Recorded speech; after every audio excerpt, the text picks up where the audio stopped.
I felt it was very important to go inside the prison system and help these kids out somehow, give them some kind of confidence, give them some kind of hope. Hi, this is your favorite Liz with Xfinity, and I am so thrilled to be here today with John Leguizamo. Hey, John. Hey, what's up, Liz? Thank you for having me. Thank you so much for being here. We're so excited to talk to you about Live at Rikers. And for those that don't know or haven't heard about it, it is when you were invited over to Rikers Island Correctional Facility and you gave them quite a show. And I saw, and it was wonderful. And I think before we get started, there's so much that I want to unpack about this. But in the very beginning, right, when you were sort of like getting ready and you were prepping for it, like, you know, we all do, especially like for this interview, trying to loosen up. I heard you made a comment and you said it, and it really struck me, where you said, if I can do this, I can do anything. Tell me what you meant by that. Was there a lot of pressure for you on this project? Yeah, there was definitely was a lot of pressure, not only because I care about these kids, these guys, but I know they're a tough audience. You know, I mean, they really want to be entertained, and I was hoping I could do it. You know, they vet you very hard before you enter Rikers. And they vet the script. They tell you a lot of things that you can't do. They don't want to incite the inmates. And I just wanted to give them the best show I could. I did 2 shows there, one in the gym and then the one that got filmed. And the one that we did in the gym was really tough because they were like walkie-talkies going off, guards walking back and forth, distracting. It was the toughest performance I ever had to do. Oh, man. And you're trying to be funny at the same time. Yeah. You were so impactful. Focus. I couldn't focus, trying to be funny, trying to. And when I was in high school, they were teaching us a version of history. Because if you look at the hybrid chart, you can see that we Latin people are an all-you-can-eat buffet of DNA. What we saw, which was filmed, was phenomenal. And I think, obviously, you're a funny guy, and it was so awesome to watch them like laugh and sort of like let their guard down a bit. But to me, I think what was so special was the sentiment behind it, the way that you were able to impact them and that relatability. For me, school became much more interesting when I could control what I was reading. Obviously, when I could read things about Latin history and what we contributed to the world and what was taken from us. And you mentioned it already, that this was an important project to you. As a Latino on stage and having such a large audience, how important is representation to you? I mean, there's so much, like you said, to unpack here. We're so invisible in America still, even though we're the largest ethnic group, the oldest ethnic group, and we're 30% of the box office, but less than 2% of the leads on camera, less than 0.009 of the executives making the decisions. So you got that going. And then on top of that, we're the second most brutalized and killed by the police, the second largest ethnic group in prisons, the first largest ethnic group in the worst public schools in America. And our women, Latino women, are the lowest paid American in America.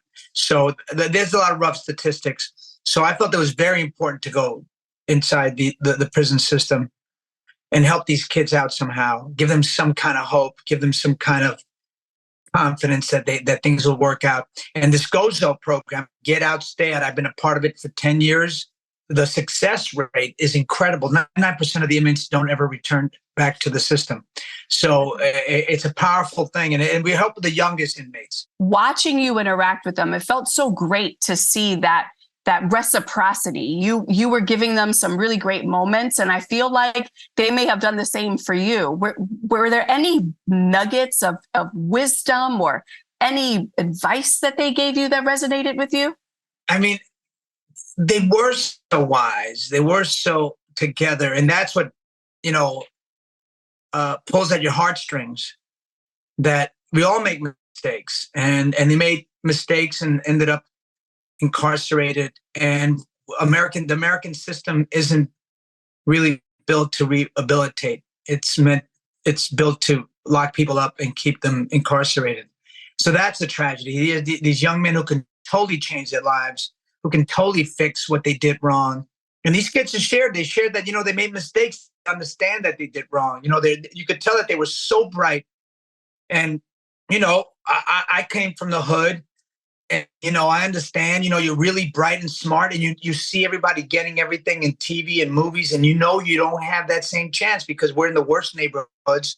Racism isn't just systematic now it's geographic. So now you're born into a neighborhood that's kind of built to fail, in the worst places. I mean, it's hard for me to talk about it because it's so it angers me, it hurts me. I just feel all those feelings, and sometimes it makes it hard for me to talk about it. No, I totally get it, and I appreciate it. I think that's what's so amazing about you and the work that you do is that, yes, you're an actor and a comedian, and you do all this really great stuff, but at the core of it, like, you're really serious about it, and you're an activist, and you're somebody who is like, you wear your heart on your sleeve when it comes to this stuff. And I too, grew up in some bad parts, and you never feel like there's an opportunity for you to get out. And so the one guy mentioned something to you. I think you asked him, like, what is your dream? And he said, I want to be like you. How does that make you feel? I mean, I wish I could make that happen. I don't know. They're like regular guys. They're like regular guys. Anybody, like your primo, like your tío, like your brother. I mean, they're like anybody. And they made a mistake. And the system won't give them a chance to fix that mistake.